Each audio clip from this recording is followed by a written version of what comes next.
Hey y'all, Rogue here. Got one for you from the wedding shaming subreddit from a year ago called Wedding from Hell. H E Double Hockeysticks. This is a cringe story. This is a true wedding story that I've shared many times, but never in writing. So here goes. Hand on the Bible, all this shit really happened. My cousin was getting married. Both her and the fiance wanted to have a small wedding. Nothing elaborate, justice of the peace and lunch at Whataburger would have been fine with them. But her mother wanted to see her little girl walk down the aisle in a white dress with all the trimmings. So they reluctantly agreed. The bride didn't plan one single second of this wedding. She only agreed to show up. Her mother started planning and making arts and crafts at the same time. The very first thing she did was to hand sew a quilted 200-page memory book with more lace on that thing than Queen Elizabeth's coronation crown. Second thing was to create her own wedding planner book with 500 pages so she could keep track of this fiasco. Priorities first, right? Once that was done, she sought out a local church with which they had no association or membership that could actually agree to rent the church facilities for the day. She went to Hobby Lobby several times a day to secure supplies and wedding items. She bought one or more of every single item they sold at the time. Family came from Texas for this wedding. The bride had no bridesmaids nor attendants, and neither did the groom. We arrived on Friday before the Saturday evening wedding to settle into our hotel. As soon as we arrived, the mother of the bride admonished us for not having arrived a week earlier to help her, even though she never asked for our help. And she knew we'd worked all week and had driven 400 miles to come to this wedding. We thought we were guests, not unpaid workers. The morning of the wedding, the mother of the bride called me at the hotel at 7 a.m. So angry that I wasn't already at her house to help. I quickly dressed and went to her house to help where I could. We made pew bows and decorated the church, among other work.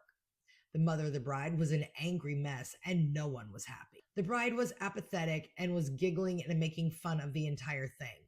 The wedding was to start at 7 p.m. and the rehearsal was at 4 p.m. the same day. The bride showed up in jeans and a t-shirt wearing a ponytail. Once the rehearsal was over, I mentioned to the bride that she'd best get moving and get her hair and makeup done. This is where it gets good. She told me she was not wearing any makeup and was not doing anything with her hair. She said her big veil would cover her dirty ponytailed hair anyways. She didn't even bathe or shower, swear. Plus, she'd never seen the dress she was supposed to wear at her own wedding. She had no idea what was going to happen at this wedding either, since her mother planned the entire thing, because the bride and groom had absolutely no interest in this whatever. The bride was dressing in the back room of the church, and she and her mother were arguing over every little thing. Someone commented that she didn't seem overly excited about her big day.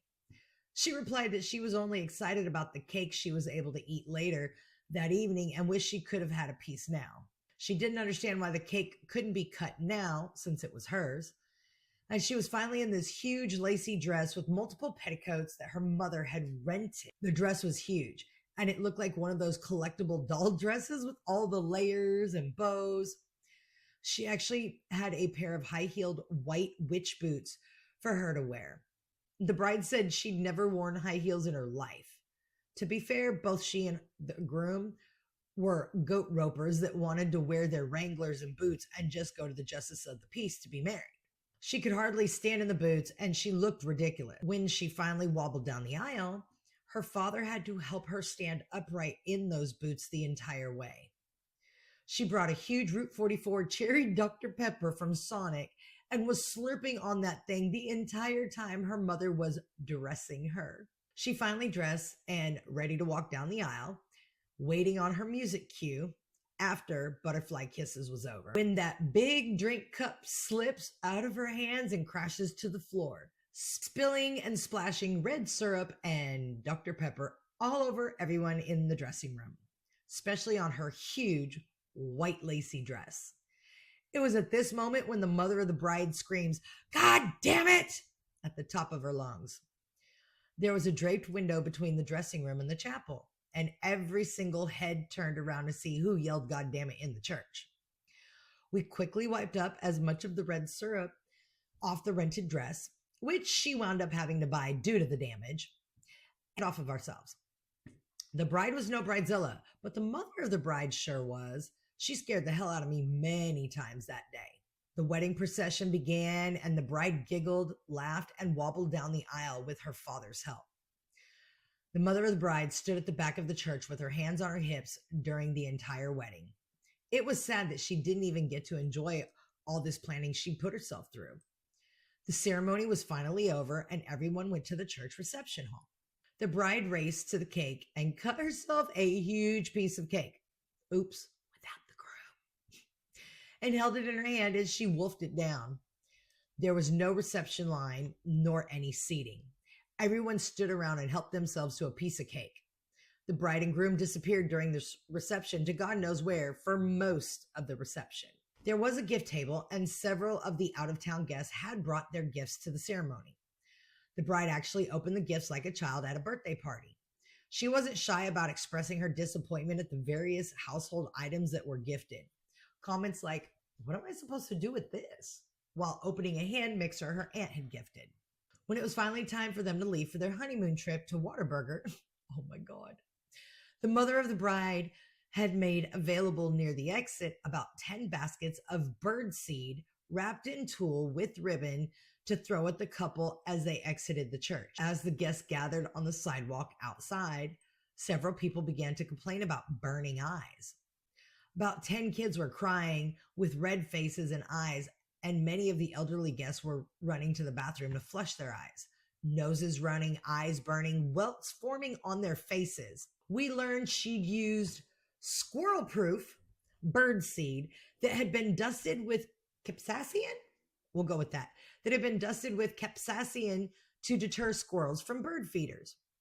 Before anyone realized the bird seed was a weapon, most of the guests had pelted the bride and groom with this shit. And they too were crying, red-faced with welts around both of their eyes. Eventually, a guest with veterinary background assumed this was the issue.